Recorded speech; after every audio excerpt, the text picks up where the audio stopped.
At my husband's memorial, his own granddaughter, Chloe, mocked his service. She posted his most sacred medals for sale online, calling them old junk while bragging about her easy money and self-care. My heart broke, but I simply nodded. This is the story of how she learned the true cost of disrespect. Like this video, share your thoughts, and tell us where you're listening from.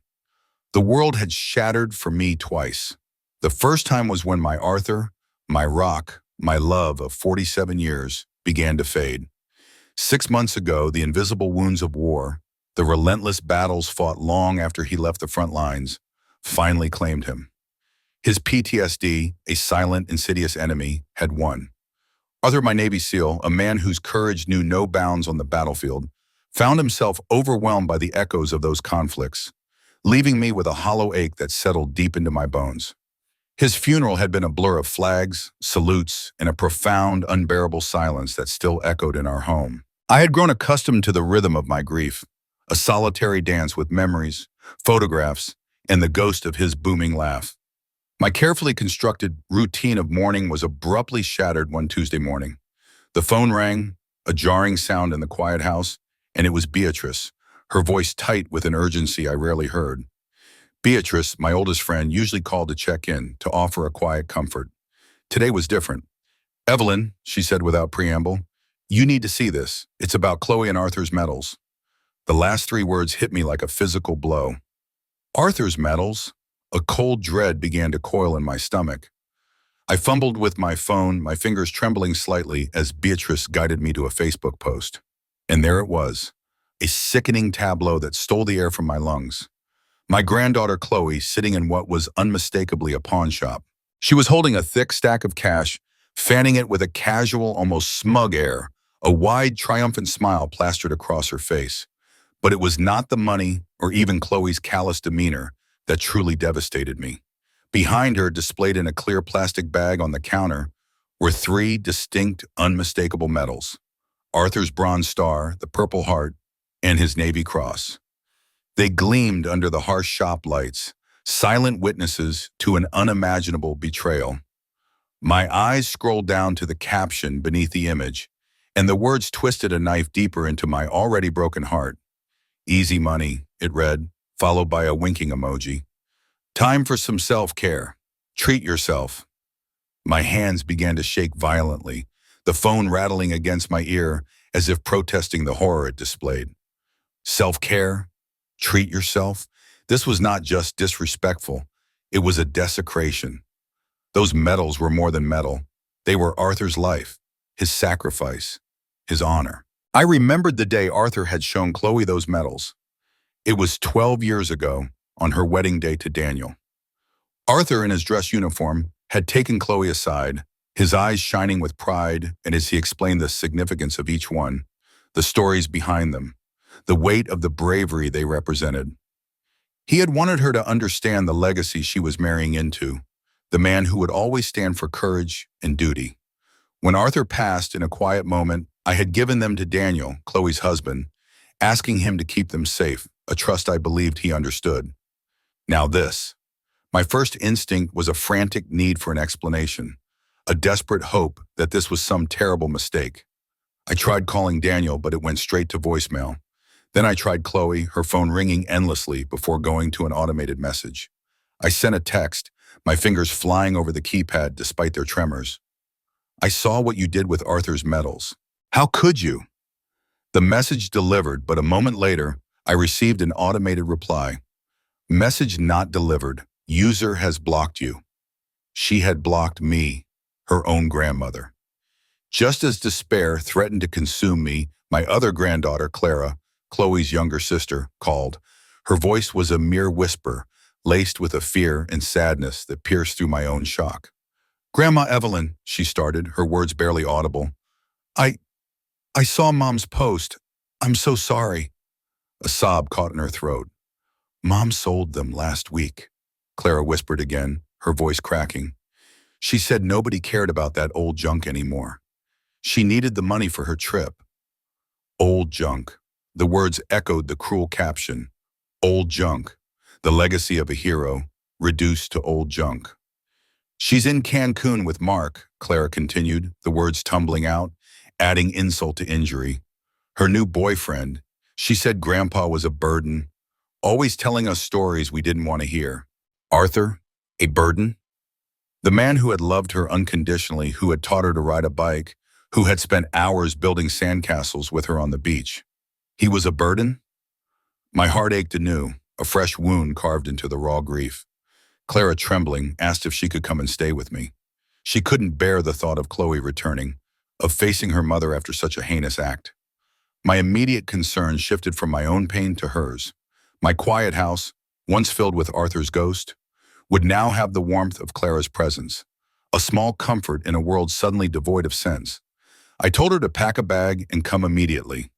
As I sat there, the phone heavy in my lap, the image of Chloe's smirking face and Arthur's dishonored medals burned behind my eyelids.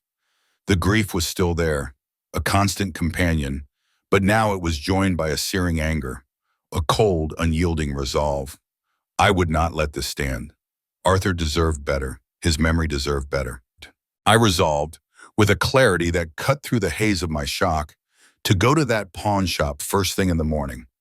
I would drain my savings if I had to, every last penny, but those medals would come home.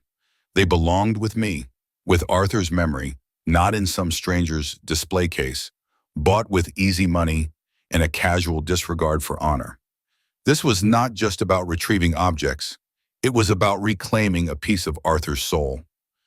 The harsh morning light felt almost mocking as I made my way to Cash for Treasures, the pawn shop I'd located online. My heart, still raw from yesterday's revelation, was now a tight knot of grim determination. I pushed open the glass door, the jingle of a bell announcing my arrival. The air inside was thick with the scent of old metal and desperation. A young man, barely out of his teens, sat behind the counter, scrolling on his phone. He looked up, his eyes widening slightly as he saw me. "Can I help you, ma'am?" he asked, trying to sound professional. "Yes, boss," I began, my voice steadier than I expected. "I'm looking for some military medals, Navy SEAL decorations. They were sold here recently, I believe." I tried to keep my expression neutral, but I felt my jaw tighten. The clerk's face flickered with recognition. "Oh yeah, the pretty lady from yesterday. Came in with a bunch of those, sold them all off, just like that." He snapped his fingers, a casual gesture that sent a fresh wave of nausea through me. He described Chloe as if she were a charming, savvy businesswoman, completely oblivious to the sacred nature of the items she'd peddled. "Most of those sold already," he continued, his words a dull thud against my chest. "Got a good price for them, too. The Bronze Star, Purple Heart, and Navy Cross went almost immediately. Big demand for those." My world tilted. Arthur's most cherished honors, the ones he spoke of with quiet reverence, gone. Not just sold, but already in the hands of strangers, reduced to commodities. A sharp, stinging pain bloomed behind my eyes, but I swallowed it down. I wouldn't cry here. Not now. "What's left?" I managed to ask, my voice a strained whisper. He rummaged under the counter, pulling out a small tray of remaining items. There were a few campaign medals, a marksmanship ribbon, and a couple of other minor distinctions. A mere fraction of Arthur's illustrious career. With a heavy sigh, I bought them all. Every last piece. It wasn't about the money. It was about rescuing what I could from the wreckage of Chloe's greed. As I handed him my credit card, my gaze fell upon a small, dome-shaped security camera mounted high in the corner, strategically positioned above the counter. A sudden spark ignited within me, a glimmer of a desperate hope. "Did that camera record the transaction?" I asked, pointing. The clerk followed my gaze. "Yeah, always does." "Why?" "I need a copy of that footage," I stated, my voice firm now. "The person who sold these, they weren't hers to sell. These belonged to my husband." He hesitated, but I pressed on, explaining the situation in clipped, urgent tones. After a moment of internal debate, he shrugged and said he could burn it onto a DVD for a small fee. Minutes later, I was watching the raw, unedited betrayal unfold on a small monitor in the back room. Chloe. Her hair was perfectly styled, her makeup flawless. She laughed, a bright, carefree sound, as she fanned the cash. Her eyes sparkled with a triumphant gleam as she watched the clerk appraise Arthur's medals. She haggled, arguing about the price for the Bronze Star, almost as if she were selling an old piece of furniture. There was no remorse, no hesitation, no flicker of acknowledgement for the profound sacrifice these metals represented. She was completely, utterly unbothered, her smile widening as the cash register drawer popped open. Watching her sell Arthur's legacy for easy money felt like a second funeral, this one far more agonizing than the first. The sheer callousness was a physical blow. Those metals belonged to my husband. They weren't hers to sell, I reiterated to the clerk, my voice tight with unshed tears. He avoided my gaze, clearly uncomfortable. He handed me the DVD, an innocuous silver disc that now held undeniable proof of Chloe's treachery. Later that afternoon, I arrived at Daniel and Chloe's house, the DVD safely tucked into my bag. Clara was waiting for me, her face pale and drawn. She rushed into my arms, clinging to me as if I were a lifeline. "Grandma Evelyn," she whispered, her voice muffled against my shoulder. "The house feels so empty without Grandpa Arthur." Her words were a balm to my aching heart, a stark contrast to her sister's cruelty. We sat in the living room, a space that once echoed with Arthur's booming laughter and endless stories, now eerily quiet. Clara, her eyes red-rimmed, began to tell me more. "Mom packed away all of Grandpa Arthur's pictures," she confessed, gesturing vaguely towards a now empty mantelpiece where Arthur's framed photos once stood. "She said they were too depressing. She even put his favorite armchair in the garage, covered it with a sheet. It's like she's systematically erasing him." The thought made a fresh wave of grief and anger surge through me. Not just the metals, but his very memory, deemed too depressing. We went into the garage, a cavernous space filled with forgotten boxes and discarded items. There, amidst carelessly tossed holiday decorations and old sports equipment, was Arthur's armchair, draped under a dust sheet like a shrouded ghost. Clara knelt beside it, her fingers tracing the worn leather. Suddenly she cried out, "Grandma, look!" She held up a small, worn, leather-bound book. It was Arthur's daily planner, the one he carried everywhere during his last year. Its pages were thick with notes, appointments, and cryptic reminders. "Grandpa carried it everywhere," Clara repeated, a tear tracing a path down her cheek. "He said it helped him keep track of things." My heart gave a painful lurch. He had always been so meticulously organized, but in his final year, his memory had begun to falter, a cruel side effect of his deteriorating mental state. I realized then that it wasn't just a planner, it was his makeshift journal, a window into his thoughts and struggles during his final months. That night, after Clara had fallen into a restless sleep in my guest room, I sat at my kitchen table, the leather-bound book open before me. The silence of the house was punctuated only by the turning of its brittle pages. Arthur's familiar handwriting, slightly shaky in some entries, filled the margins. As I read, a disturbing pattern began to emerge, a terrifying narrative that chipped away at my remaining composure. Entries described Chloe's increasing impatience, her casual cruelty. "Chloe threw out my pills again," one entry read, dated 3 months before his death. "Said I don't need 'em, just need to man up. Says I'm imagining things." Another detailed her mocking his tremors, his moments of confusion. "She laughed when I forgot where I put my keys," another entry stated. "Called me a crazy old man. Said my stories about the war were boring everyone." The grief I felt for Arthur's is now mixed with a chilling horror, a dawning realization that Chloe's actions were far more insidious than simple disrespect. She hadn't just sold his metals. She had actively contributed to his suffering, his decline. Then I reached the final entry, dated only days before he passed. My breath hitched in my throat as I read Arthur's shaky scrawl. "Chloe says I'm embarrassing her at family gatherings. Says I talk too much about the war, that no one cares anymore. She said maybe everyone would be better off without me dragging them down." The words chilled me to the bone, a freezing hand clutching my heart. It wasn't just his PTSD that had won. It was Chloe's relentless, cruel dismissal that had pushed him to the edge. The morning after reading Arthur's journal entries, I felt a grief so profound it threatened to swallow me whole, yet it was intertwined with a raw, burning rage. The realization that Arthur, my strong, honorable Arthur, had suffered in such silent agony, systematically broken down by his own granddaughter, was almost unbearable. He had faced wars, seen unimaginable horrors, but in the end, it was the insidious cruelty of a loved one that had crushed his spirit. Chloe hadn't just mocked his legacy, she had actively, deliberately contributed to his final despair. My thoughts were a chaotic storm of sorrow and fury when the phone rang, pulling me from the abyss. It was David Miller, Arthur's closest friend from his SEAL team, a man who had stood by Arthur through thick and thin for decades. His voice was heavy, laced with a familiar military solemnity. "Evelyn," he said, his voice grave, "I heard about the medals. I'm so sorry. The guys and I, we want to help. What can we do?" His offer of solidarity was a lifeline. I swallowed hard, trying to steady my voice. "David," I began, and then the dam broke. I poured out the story of Arthur's planner, the devastating entries, Chloe's dismissive words, her cruel mockery of his PTSD. I told him about the pawn shop, the Facebook post, the systematic erasure of Arthur from their home. David listened in silence, his deep breaths audible through the phone.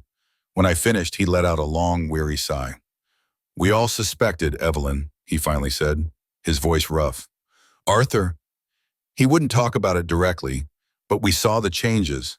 The light in his eyes dimmed. He'd make excuses for Chloe even when it was clear she was being difficult. He was protecting her," I finished, the realization hitting me with fresh pain. "Even as she was destroying him.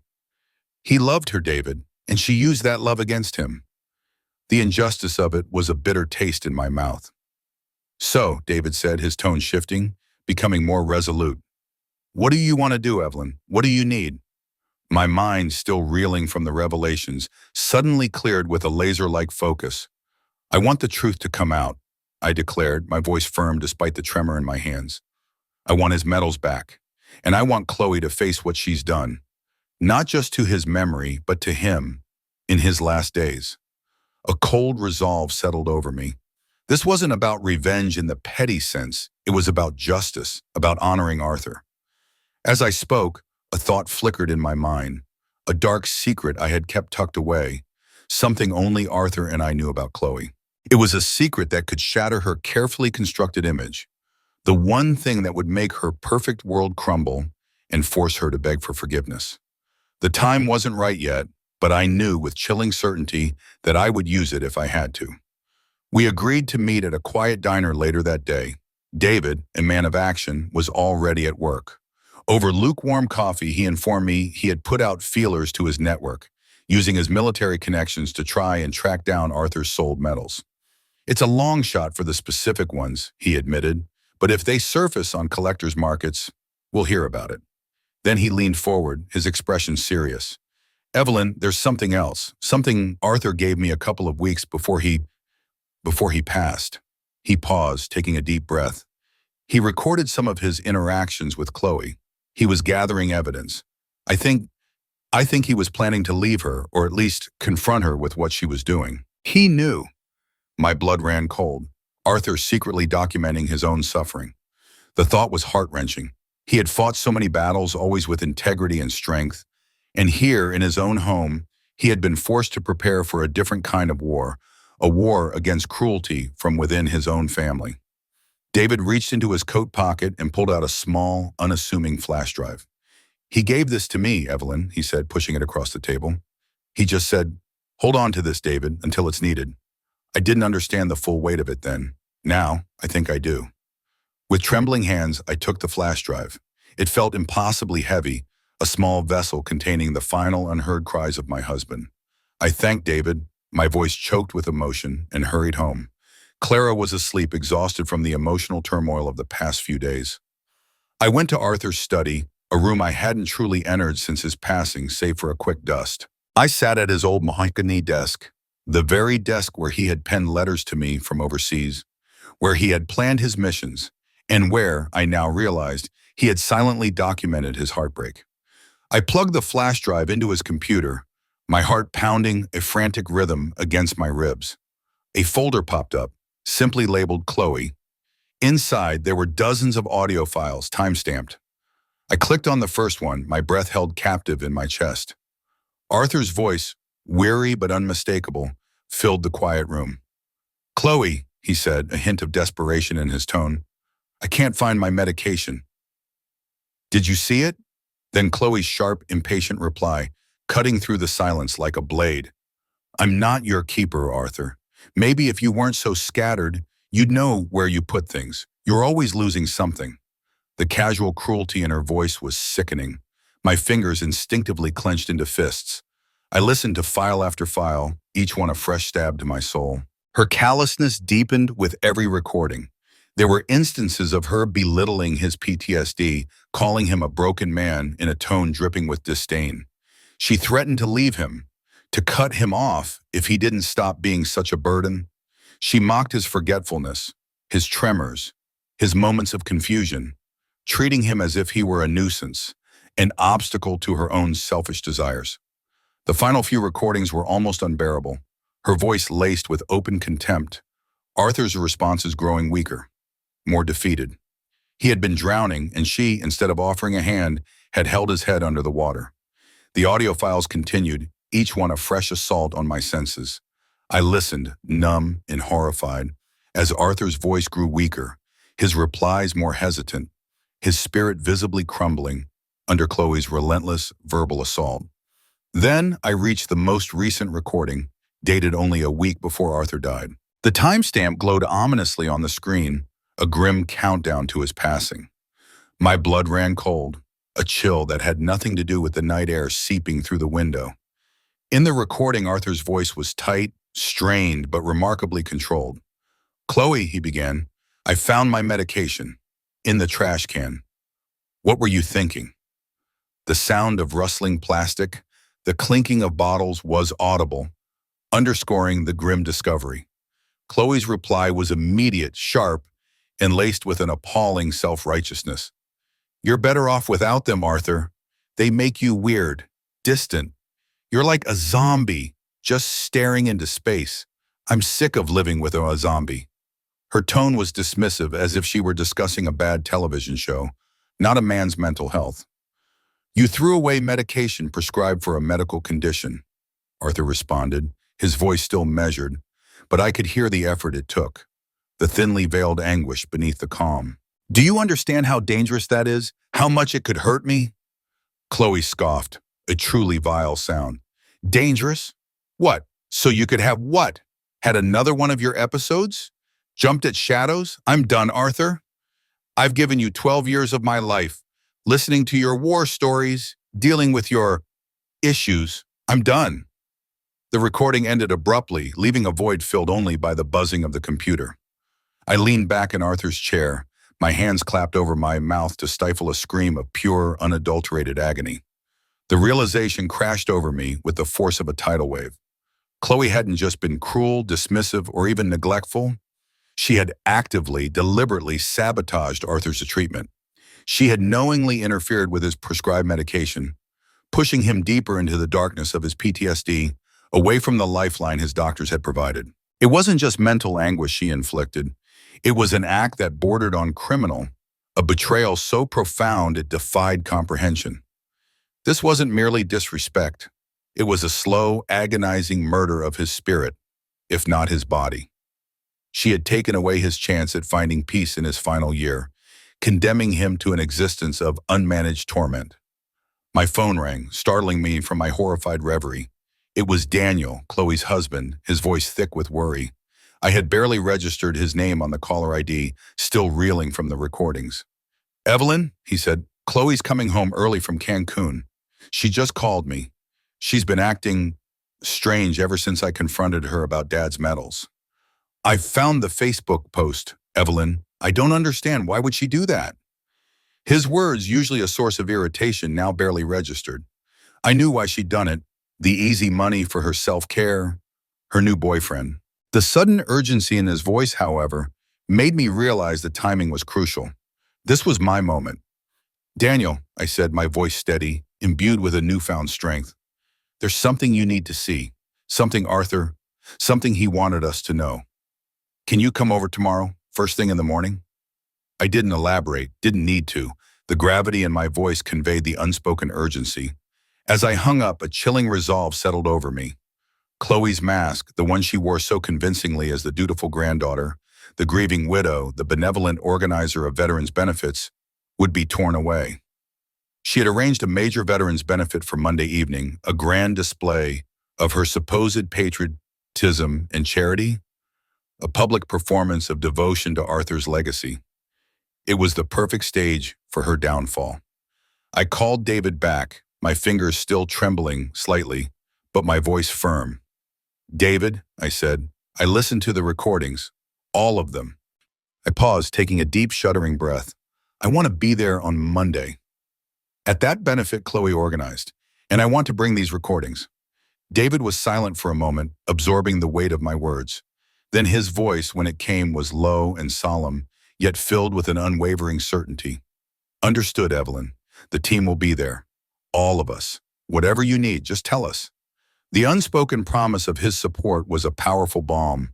The seal of brotherhood, Arthur's true family, would stand with me. A strange calm descended upon me then, an eerie stillness in the eye of the storm. The crushing weight of grief was still present, but it was now tempered by a fierce, driving purpose. I had a clear path forward. I would reclaim Arthur's medals, restore his honor, and expose Chloe for the cruel, self-serving individual she truly was. The truth, Arthur's truth, would finally come out.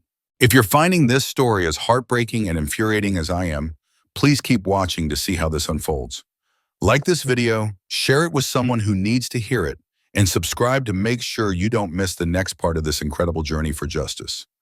Sunday morning dawned, quiet and heavy. Daniel arrived, his face a roadmap of sleepless nights and worry lines. He greeted me with a solemn nod, his eyes searching mine for answers. Clara was still asleep, shielded for a little longer from the truth that was about to unfold. I led Daniel into Arthur's study, the same room where I had absorbed the full, brutal extent of Chloe's cruelty. With a heavy heart, I pressed play. As Arthur's weary voice filled the room, followed by Chloe's sharp, dismissive retorts, I watched Daniel's face. His initial confusion quickly morphed into disbelief, then a sickening realization, and finally, raw, unadulterated anger. His jaw clenched, his knuckles white, as he gripped the arms of the chair. The recording of Chloe throwing away Arthur's medication made him recoil as if physically struck. When the final recording ended, the silence was deafening, broken only by Daniel's ragged breathing. "I had no idea," he whispered, his voice thick with guilt and sorrow. "Dad never said anything. He always defended her when I tried to say something was off. He'd just say she was stressed or had a lot on her plate." He buried his face in his hands, his body shaking. "He was protecting you, Daniel," I explained gently, my own voice wavering. "He didn't want you to see the woman she truly was. And I think he was also ashamed. Shame that his own granddaughter could treat him that way. Ashamed that he couldn't fight this particular battle." Daniel then looked up, his eyes bloodshot, a terrible memory surfacing. "Chloe called me the night before Dad died," he choked out, the words catching in his throat. "She said he was having an episode and that he was unstable and couldn't come to the phone. She told me to stay away, that she could handle it." He slammed his fist lightly on his knee, the sound a dull thud. "I should have gone over there. I should have checked on him." "No, Daniel," I said firmly, reaching out to place a comforting hand on his arm. "This isn't your fault. Chloe created an environment where Arthur felt hopeless, where he was made to believe he was a burden. She isolated him. She manipulated him. She didn't want anyone interfering with her cruel plans." I saw the agony in his eyes, the crushing burden of hindsight, and knew he needed to hear this. I then explained my plan for the veterans' benefit, the public unveiling of Chloe's true character. Daniel listened intently, his expression morphing from grief to a determined resolve. After a long pause, he looked me in the eye, his voice clear. "I want to be part of this, Mom. I should be standing with you. For Dad, for Clara, for everything she's done." It was a moment of profound connection, a shared understanding of the justice that needed to be served. As if the emotional wounds weren't deep enough, Daniel then pulled out his phone, his thumb navigating to his banking app. "There's something else, Mom," he said, his voice laced with renewed anger. "After you told me about the medals, I started looking into things. Our joint account, the one Arthur set up for Clara's college fund, with specific instructions not to touch it unless it was for her education. He showed me the screen. Almost $35,000 withdrawn in the last 5 months, big chunks at a time, all by Chloe. The betrayal ran even deeper, extending beyond Arthur's memory to Clara's future. And there's more, Daniel continued, his voice tight with disgust. She's been telling everyone that Dad died a hero, saving his team members during a training accident, that it was sudden, a tragic accident during a live fire exercise, not what actually happened. My stomach churned. Arthur's PTSD, his final struggle, was being erased, replaced by a fabricated, glorified narrative. She says it makes for a better story than suicide, that it's more respectful to his memory. A better story, I repeated, the words tasting like ash. No, Daniel, it makes for a better story for her. It's to get attention, isn't it? To garner sympathy, special treatment, financial support from veterans organizations. She's turned his death into a tool for her own gain. The audacity was breathtaking. Just then David arrived, his arrival a timely intervention. He walked into the study, a somber but purposeful look on his face. "Evelyn," he said, "I have good news regarding Arthur's highest honors." My heart leaped. Colonel Henry Sterling, Sir Sterling, a retired Marine who specializes in collecting rare military memorabilia, had purchased Arthur's Bronze Star, Purple Heart, and Navy Cross from the pawn shop. David had reached out to his network, and one of his contacts had put him in touch with the colonel. "He's a man of honor, Evelyn. When he heard the truth about how they were acquired, he didn't hesitate. He wants to return them to you personally." And then Colonel Sterling himself walked into the room, a tall, imposing figure with a gravitas that commanded respect. In his hands, he carried a polished wooden case. He opened it reverently, revealing Arthur's medals, shining under the muted light, restored to their rightful dignity. "Mrs. Evelyn," he said, his voice deep and resonant, "it is an honor to return these to their true custodian." He handed the case to me. My fingers traced the cold metal, a wave of profound relief washing over me. "Thank you, Colonel," I managed, my voice thick with emotion. He nodded, his gaze hardening slightly. "Your daughter-in-law, Chloe, left quite an impression, Mrs. Evelyn. Not a good one. She was quite boastful, bragging about how she was finally getting something useful out of her husband's military career. She even implied he was more valuable dead than alive, in her words. The words stung, a fresh wound, but they also solidified my resolve. That night, with Clara finally sleeping soundly and Danielle having left with a new sense of purpose, I sat alone in Arthur's study, the wooden case open before me. I held his bronze star, the weight of it comforting in my palm. I looked at his photograph, his kind eyes smiling back at me. "We're going to make this right, my love," I whispered, a promise made to the man whose honor had been so brutally desecrated, but now, finally, on the path to being fully restored. The night before the benefit, a strange calm settled over me. It wasn't the peace of acceptance, but the quiet resolve of a storm gathering. I spent the evening in Arthur's study, meticulously organizing every piece of evidence. The flash drive with Chloe's chilling audio recordings, each file neatly labeled. The detailed bank statements Daniel had provided, highlighting the inexplicable withdrawals from Clara's college fund. The DVD of Chloe's nonchalant pawn shop transaction, a silent testament to her greed. Screenshots of her sickening Facebook post, flaunting her easy money.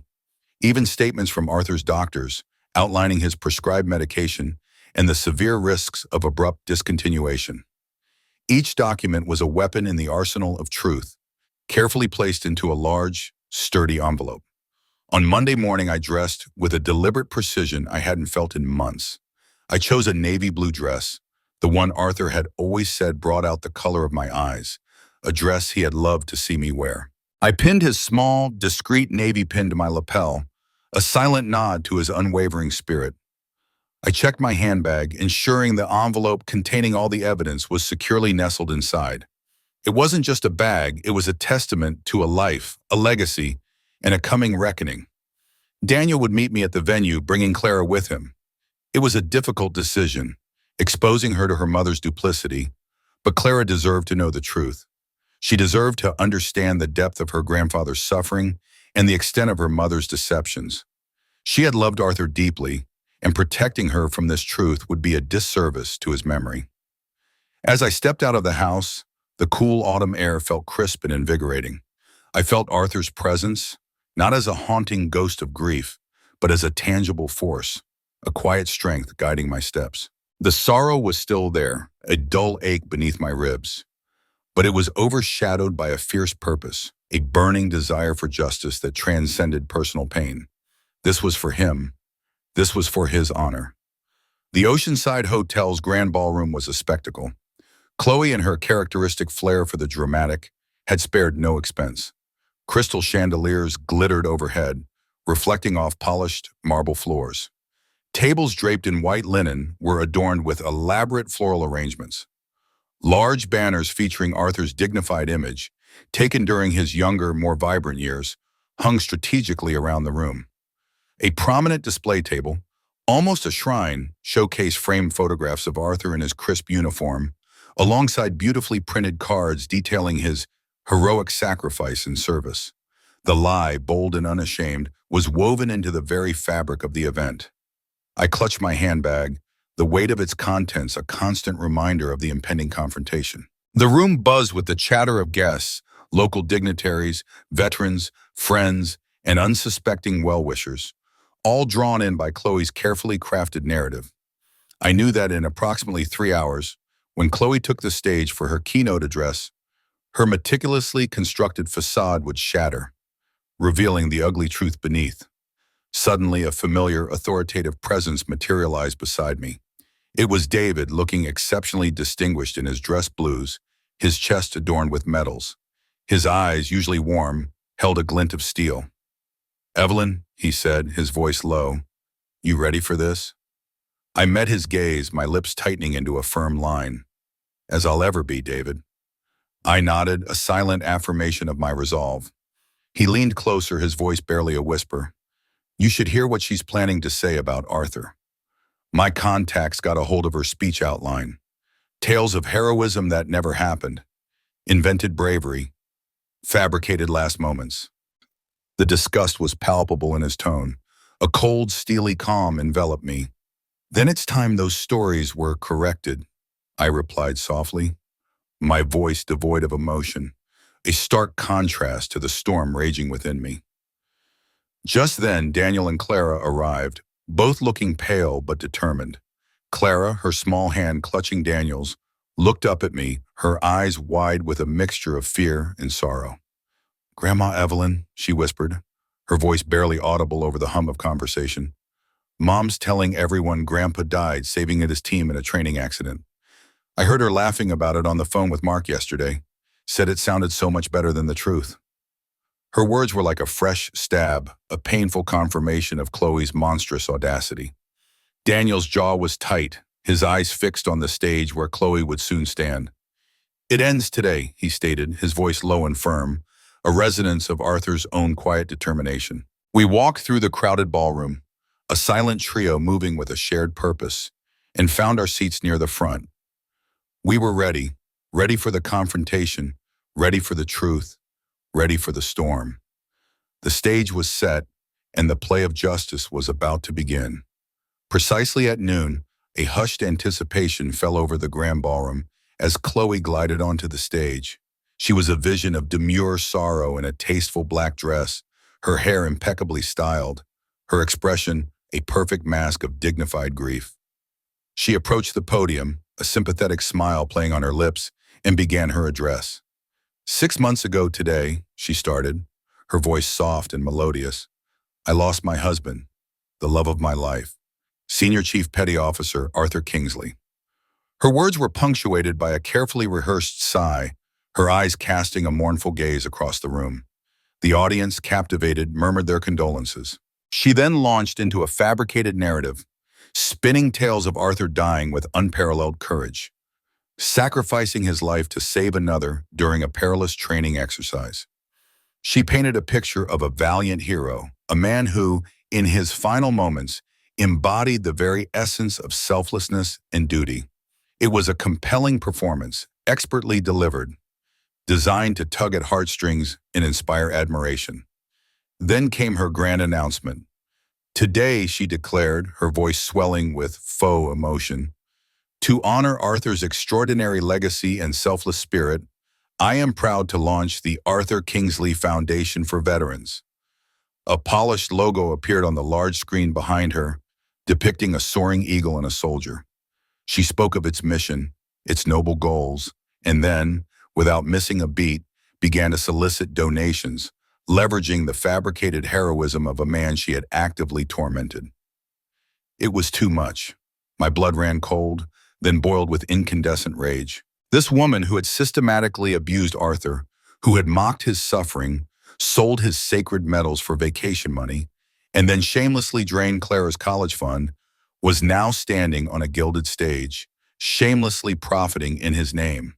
The sheer audacity of it was a physical blow. I felt a surge of strength, a fiery determination that burned away any lingering hesitation. David, seated beside me, sensed my shift. He squeezed my arm gently, his eyes meeting mine with a silent, knowing look. "It's time, Evelyn," he murmured, his voice barely audible. I rose slowly, my movements deliberate, every eye in the vicinity turning towards me. Chloe, still speaking, paused mid-sentence. Her practiced smile faltered, a flicker of irritation crossing her face as she saw me standing. "Before I continue," Chloe said, regaining her composure and attempting to maintain control, "I'd like to acknowledge my mother-in-law, Evelyn." Her voice was laced with a thinly veiled condescension, trying to dismiss my presence as a mere formality. "Excuse me," I interrupted, my voice clear and firm, cutting through the murmurs in the ballroom. "I'd like to say something." My words, though simple, commanded attention. Chloe's face tightened, her polished veneer beginning to crack. As I began to make my way towards the podium, Daniel and Clara, who had been sitting a few rows back, moved swiftly and discreetly towards the audiovisual booth at the rear of the ballroom. David, ever vigilant, stood from his seat, his imposing figure a silent show of support. I reached the podium, ignoring Chloe's furious glare. I took the microphone, adjusting it to my height, and faced the audience directly. "No," I stated, my voice ringing with a newfound authority. "I'm not here to be acknowledged. I'm here to tell the truth about how my husband, Senior Chief Petty Officer Arthur Kingsley, truly died." A collective gasp swept through the room, a wave of stunned silence. Chloe started to object, but before she could utter a single word, Daniel pressed a button in the AV booth. The large screen behind the stage, which moments before displayed the Arthur Kingsley Foundation logo, flickered to life. The pawn shop security footage began to play, silent and damning. Chloe, smiling, fanning cash with Arthur's Bronze Star, Purple Heart, and Navy Cross displayed clearly behind her on the counter. "My daughter-in-law," I announced into the stunned silence, my gaze sweeping across the bewildered faces in the audience, "sold my husband's military honors for vacation money. Money she then used to travel to Cancun with her new boyfriend, Mark." The murmurs grew louder, punctuated by gasps of disbelief. Chloe, her carefully constructed composure shattering completely, lunged for the microphone, her face contorted in a mask of pure fury. "Those medals they were just collecting dust," she shrieked, her voice shrill and unhinged, utterly unlike the dignified tone she had cultivated moments before. "Nobody cared about them." I held my ground, my hand firmly on the microphone stand. "Nobody cared?" I repeated, my voice rising slightly. "Let's hear what Arthur wanted, in his own words." Daniel, with practiced ease, clicked another button. Arthur's weary voice, amplified and clear, filled the ballroom. "Chloe, I can't find my medication. Did you see it?" Then Chloe's sharp reply, her callous dismissal, her admission to throwing away his pills because they made him weird and distant. Her cruel words about him being a zombie, her threats, her belittling of his PTSD, all of it echoed through the shocked silence of the grand ballroom. The audience listened, horrified, as Arthur's raw suffering and Chloe's cold-hearted abuse unfolded before them. When the recording ended, the silence was thick with outrage and disbelief. I looked out at the sea of stunned faces, many of them veterans whose own battles with unseen wounds were now being cruelly mocked. "Arthur Kingsley did not die in a training accident," I declared, my voice trembling slightly, but firm in its resolve.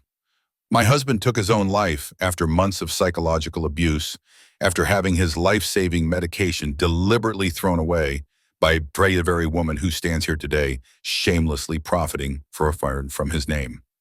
A ripple of profound shock swept through the room.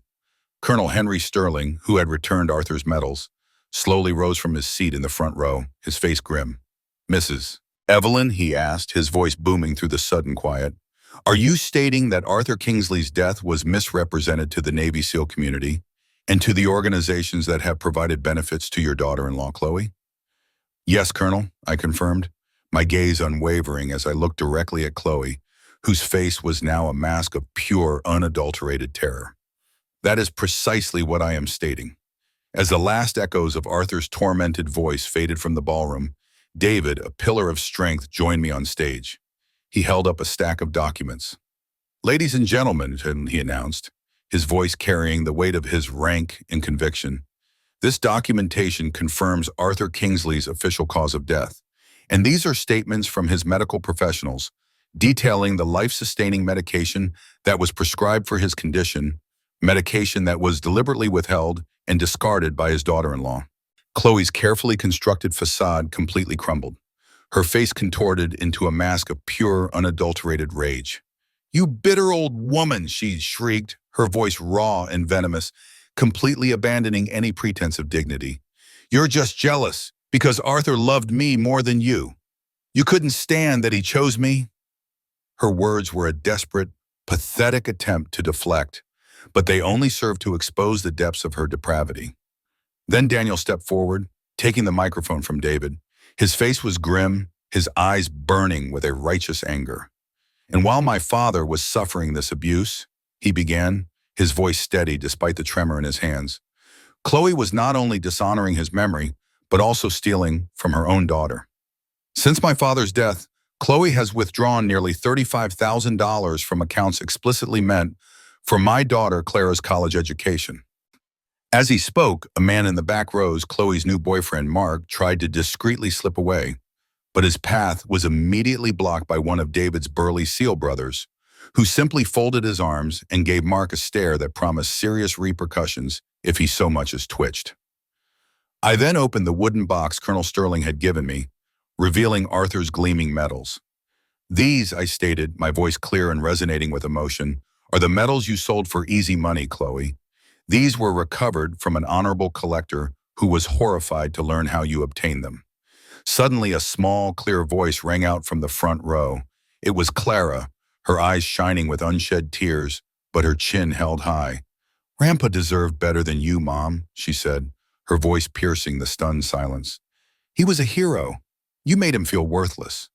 Her words, simple and pure, were more devastating than any accusation.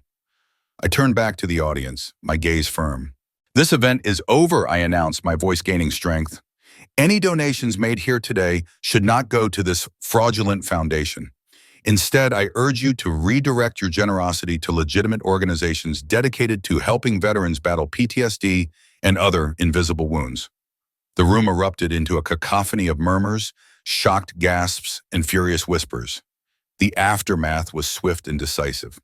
Veterans organizations, whose representatives were among the attendees, immediately confronted Chloe, demanding explanations and promising investigations. Hotel staff, taking their cue from the unfolding drama, began dismantling the Arthur Kingsley Foundation displays, pulling down banners and removing donation boxes. Reporters, drawn by the commotion and the sight of prominent military figures, swarmed the ballroom, their cameras flashing, their microphones thrust forward. Commander Hughes, a senior officer from Arthur's unit, approached me, his face etched with a mixture of sadness and respect. He shook my hand firmly. "Mrs. Evelyn," he said, his voice grave, "your courage here today is commendable. This misrepresentation of Arthur's death, the Navy will be launching a full investigation. We do not tolerate dishonor, especially when it targets one of our own." In the days that followed, the pieces of Chloe's carefully constructed world shattered completely. Daniel, reeling from the revelations, filed for divorce, citing the overwhelming evidence of her emotional abuse, financial misconduct, and defamation of his father's memory.